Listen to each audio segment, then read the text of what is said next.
And here gracefully going our skies as if a wonderful great albatross of the sea. A delightful approach and arrival, the PBY Catalina flying boat.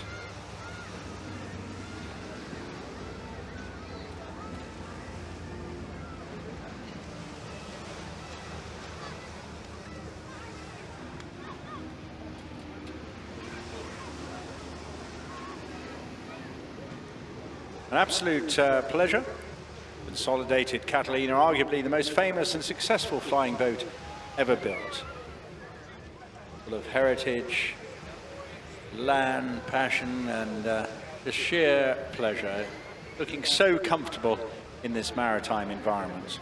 There were more built of this than any other flying boat type, well over 3,200 in North America, and a couple of dozen in Russia.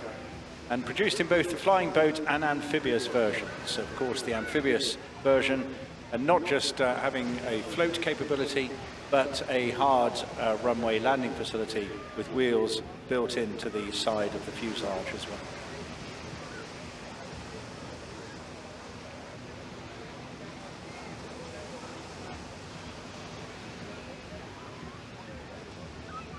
They were used in virtually all the theatres of operation in World War II and by the Allied Air Forces and the US Navy, used for anti-submarine warfare, coastal patrol, convoy escort and air-sea rescue. Catalina, or PBY as it was known to the US Navy, was very closely involved in the attack on Pearl Harbor, the interception of the Japanese invasion force on its way to Ceylon, the discovery and shadowing of the Bismarck prior to its destruction, and the sinking of several dozen U-boats.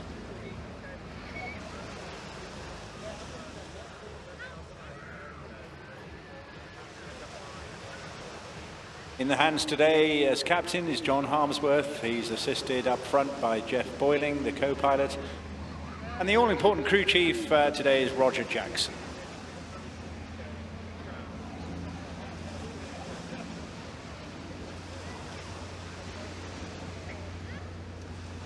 Your readers of Fly Past magazine, there's an interesting feature on the Catalina in the latest article about John Cruikshank, Victoria Cross. One of two Coastal Command Catalina pilots awarded that decoration. He's still alive at the age of 104. He's the last surviving World War II VC holder. Absolutely extraordinary. But in a moment, I'm going to be referring to another well-known local who flew Catalinas, and that was Leslie Roy Cole, a DFC and bar. So that's a pretty significant award as well. And I've been chatting to his son, Tom Cole, who's with us here today.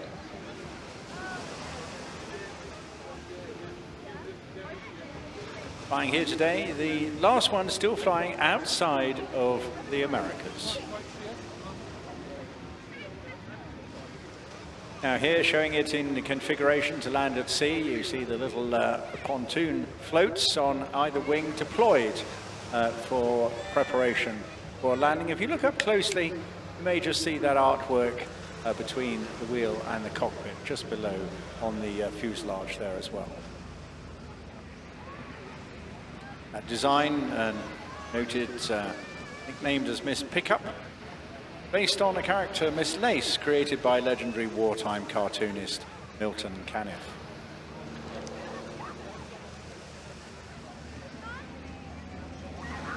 And this comes from the photographic evidence enabling the recreation of 915's original artwork. It's painted onto the airframe at Keesler Field Air Sea Rescue School in Mississippi, just before her young crew made the long ferry flight to their new base at Halesworth in Suffolk, assigned to the 5th Emergency Rescue Squadron, going to the war effort, rescuing many downed airmen from the perilous North Sea.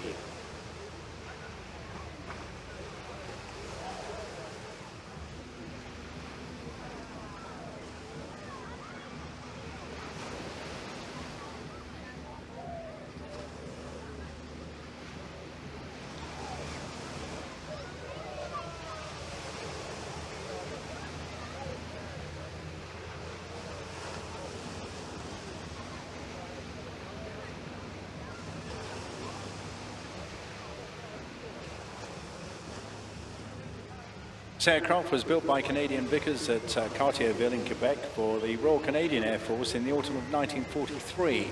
Designated at that stage a Canso A, as the Canadians called it. Here you now see it with the undercarriage deployed for an amphibious configuration landing.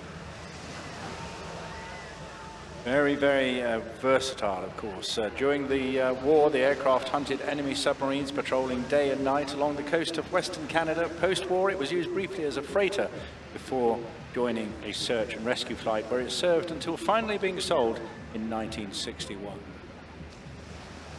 Going back to our own local, Leslie Roy Cole, DFC and Bar, was born here in Torquay, very close to us, of course, in Paynton, in 1919. Joined the RAF at the age of 18, went on to stay in the Air Force, had an amazing flying career right through until 1961, and was the flight engineer on Catalinas with Coastal Command.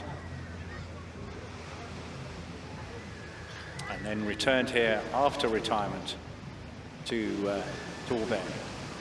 Looking at his logbook here from October 1941, he was based out of Lochern in those days up in Northern Ireland, but there are several mentions of being on convoy duties where he attacked the Condor. After that, straight after that, the next day was out on a search for a disabled aircraft, Whitley, down in the sea. They managed to rescue the crew from that. The next day on convoy duties, protection duties, and then on an anti-submarine patrol. They were very, very busy people indeed.